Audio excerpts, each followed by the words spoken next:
Hello everyone. This is the fourth video in the series of video lectures on digital communication. The topic for discussion today is statistical characteristics of correlator output. What is correlator? You will get to know in some time. Before we really get into the topic, let us see the conceptual model of digital communication system.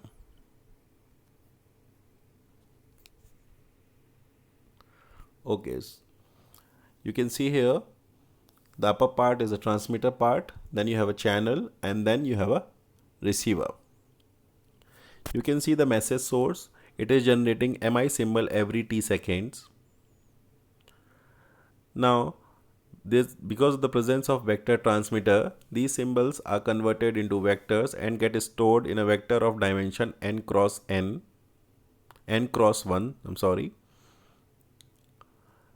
That vector is known as signal vector. With the help of signal vector and basis function, orthonormal basis function, we can create signal SIT.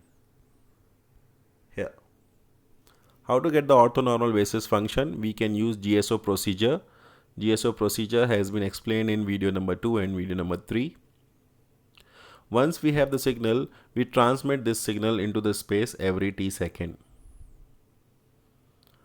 During the course of transmission, signal get corrupted by the presence of various kind of noise. The kind of noise we are considering here in the channel is AWG noise, additive wide Gaussian noise. It is a zero mean noise with flat power spectral density of N0 by 2.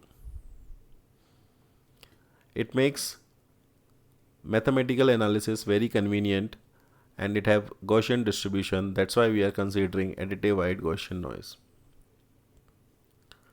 Alright, so the point is, while transmitting the signal, it is accompanied by noise, hence the received signal is not the original signal, but it is a different signal.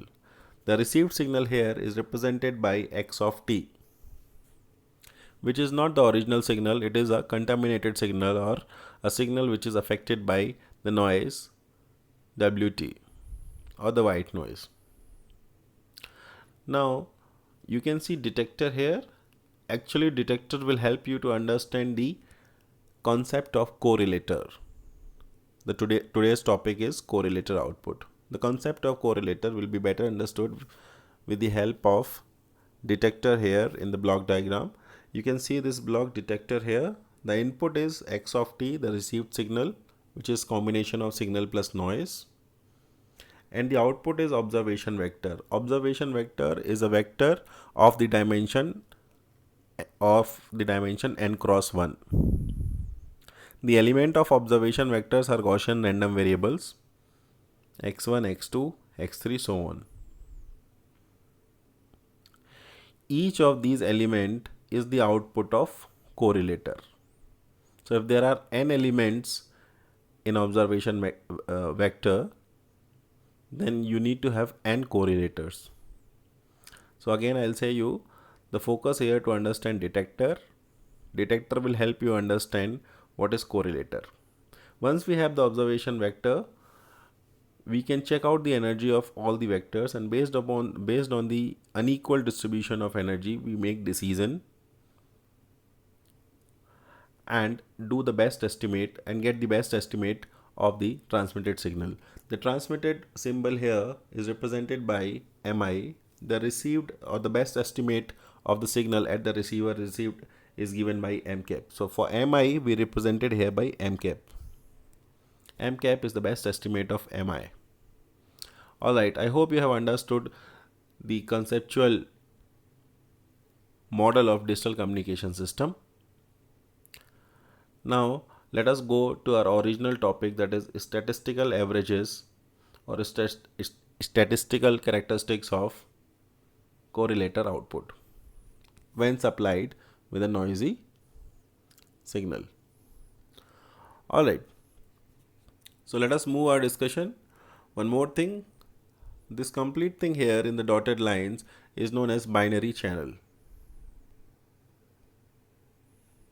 Okay, let me clear all of this. So this is the conceptual diagram of digital communication system. Let us move our discussion now. Okay, as I told you, this block here, the diagram you have right in front of you, this thing is actually the detector. The input of detector is the received signal x of t, which is the combination of signal plus noise. And the output is observation vector, which is a vector of dimension n cross 1. x1, x2, xn are the element of the observation vector. x1, x2, xn are nothing but Gaussian random variable. We can take any of these output and we can analyze their characteristics based on their statistical averages. What are statistical averages? Mean, variance, probability density function, etc. All right. So let me erase all of this. Okay. So what is the input for this set of correlators? Let me tell you what is correlator. Correlator is multiplier supplied by an integrator is known as correlator. Alright, so I hope you have understood that there is not only one correlator, instead there is a bank of n correlators. So the input here is xt. Xt is the received signal, which is the combination of signal plus noise. I have mentioned that. What is correlator? Multiplier coupled with an integrator is called correlator. The output of correlator is Gaussian random variable. The output of first correlator is x1, the output of second correlator is x2, the output of nth correlator is xn. So you see here there is not only one correlator, in fact there are n correlators, bank of n correlators, and each have their output. We can take any one of them and analyze. Okay, so this is the correlator here in the dotted section. There are n correlators supplied by n basis function phi 1t, phi 2t and phi nt. Okay. The output of these n correlators are collected and stored in a column vector. I told you that is called observation vector, like this. x1, x2 are Gaussian random variables. These are also vectors. So we're gonna take any one correlator and explain its output. Let us take one of the correlator. Let us take jth correlator, like this. Okay, and as you see, if I go back in the previous diagram, let me go back here. Yeah, what is x1? x1 is x of t multiplied with phi 1t under the integration 0 to t xt. So instead of x1, I can generalize it and take any of the correlator output. Let me take x of j. Let us move our discussion now.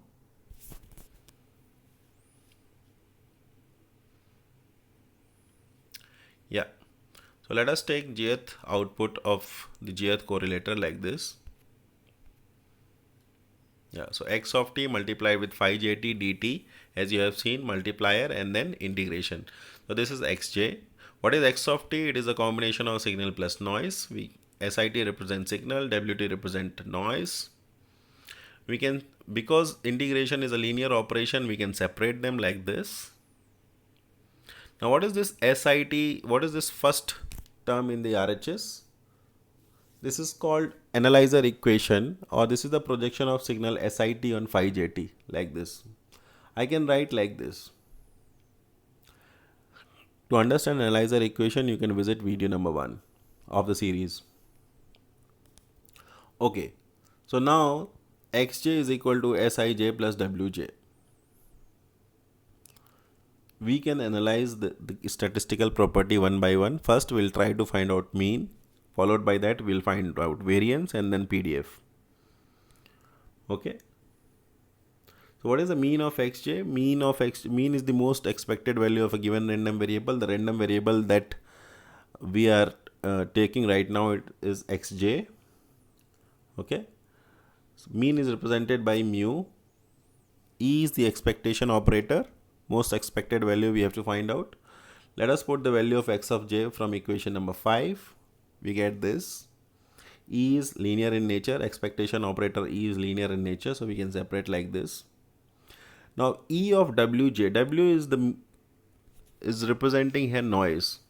So what is the mean of noise? AWGN noise. Mean of AWGN noise is 0. That is the characteristics of AWGN noise. So this term here is going to be 0 because the mean of AWGN is 0. We have already discussed this. Finally, what is I would like to show you here.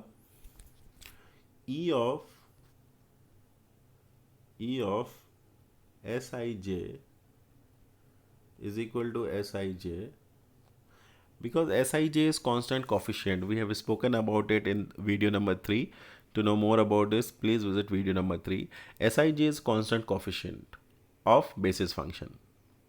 Now, expectation or the mean of a constant is going to be constant because there is nothing random about it. Okay, so E of Sij is going to be Sij. Let us go back. So that's what basically equation represent here, that the mean of random variable xj is going to be Sij. Alright, so having mean at our disposal, we are good to go for variance. How to find out variance? So variance, this is the typical relationship between mean and variance. So for a given random variable, you subtract the mean, take the square and do the expectation, you get the variance. Okay, let us put the value of xj from equation number 5 back. Okay, so the variance of xj is totally dependent on noise. It is not at all dependent on the signal. So if we are finding out the variance of the correlator output xj, it is nothing but the variance of the noise, white noise. So let us find it out. Now E of wj can be written like this. Actually, let me tell you. E of wj square can be written as E of wj into wj. Wj is one random variable and this wj is another random variable. This can be represented as a function of time t. This can be represented as another function of time u, time instant t and u. So let us go back to the screen. Okay. So as I told you, this can be written like that. Now what is the value of wj? Wj value is this. If you see the second term in equation number 4, that is the value of wj. I have written here wj. Second is wj again, but their first value is indexed by time t, second value is indexed by time u. Okay, this is a simple mathematics. I hope you understand. Now rearranging equation number 6 will end up giving you this.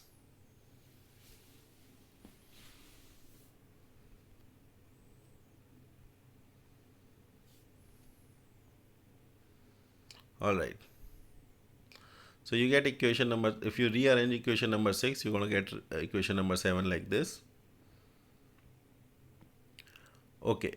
Now equation number 7, there's a term here.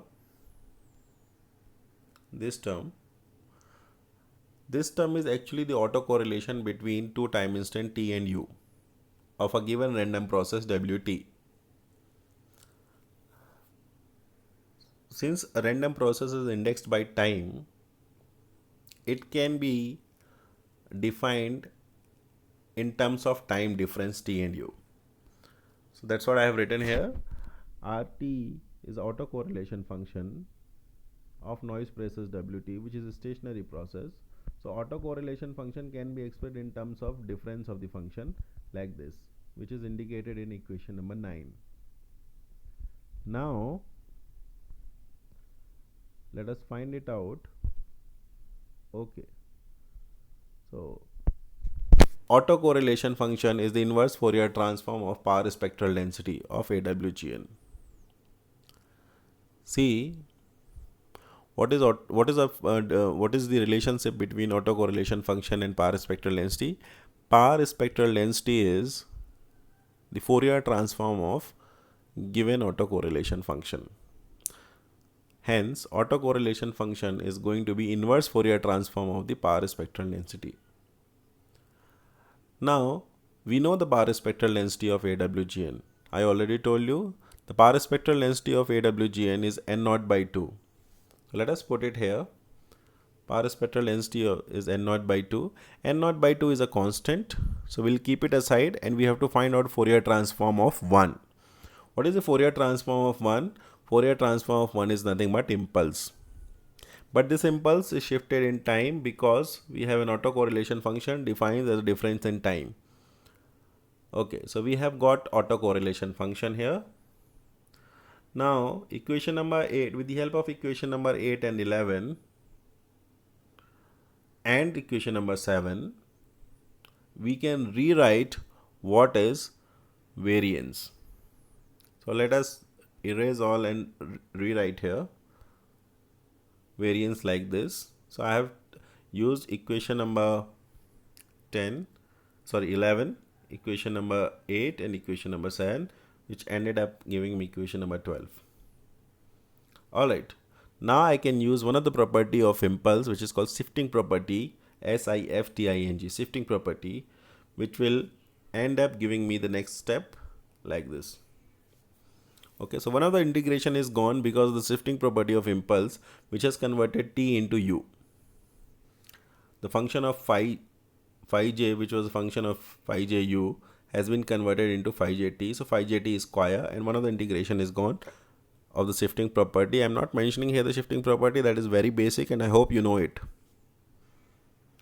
Alright, if you see here in equation 13, this part here, in fact, completely, let me do it again. This complete part here, it says phi jt into phi jt. What is phi jt? It is a basis function. Once you multiply an orthonormal basis function with itself, it is ended up giving you 1. Integration is of 1. Okay, so if you take the inner product of two similar basis function, you'll end up getting 1. Okay, so that is the basic property of orthonormal basis function. Okay, so this is what we have got the variance. Now we have mean as well as variance. We have the mean and the variance here. Now we are good to go to find out probability density function. To find out probability density function, we have to use conditional PDF. Why? Because we are transmitting something and then we're going to use conditional PDF here. Why? Because there's a condition in the sense we have already transmitted signal and we are trying to receive the same signal. That's why we need conditional PDF here. So we have transmitted symbol MI and we are trying to receive the same symbol, but there's a problem. The problem is because of the presence of noise. Okay, and that is actually given by the output of correlator, that is nothing but a Gaussian random variable. So we are analyzing that random variable x of j. Since it is a Gaussian random variable, we have an equation of Gaussian random variable. This is the equation of Gaussian random variable. You can see we are talking about the random variable x of j. We're talking about the random variable xj. We can put the value of mean here. Okay, and we can put the value of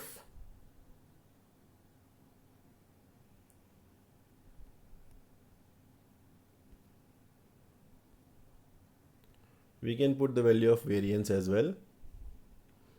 Okay, so mean and variance values we can put, and finally we can get the conditional PDF. Okay, the condition is represented here, that you have transmitted symbol xi, you have transmitted symbol mi, and you have received the signal xj. Okay, you can see here, on putting the value we'll end up getting this equation. Let us talk about this term little bit more.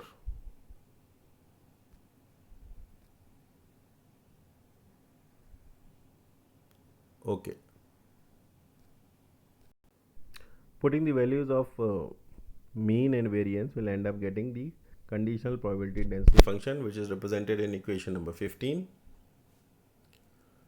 Since all the correlator output, we have taken one of the output xj, all the correlator output are supplied by basis function, so we can say they are statistically independent of each other, or every output is kind of orthonormal because of the presence of basis function. Okay, so we can make a statement here that the covariance of any two correlators, let us say xi and xj, is going to be 0 since they are supplied by orthonormal basis function, which is orthogonal and orthonormal. Alright, hence all the outputs of the correlator are statistically independent. And if they are statistically independent, collectively, what is the conditional PDF of observation matrix, which is a matrix of n cross 1, which consisted of x1, x2, so on to x. We have taken only, we have analyzed only one correlator output. If we have to analyze complete vector which have n correlator output, we can simply multiply all the n PDF, conditional PDFs, to get the final PDF. That's what we're going to do in the next step. So we'll multiply all of them, which is represented in equation number 16. If we are transmitting m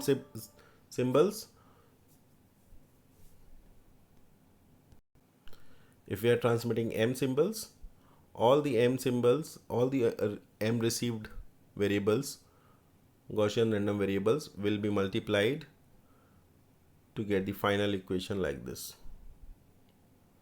You can see final equation is this here, n times, and this is n times addition since it is an exponent here.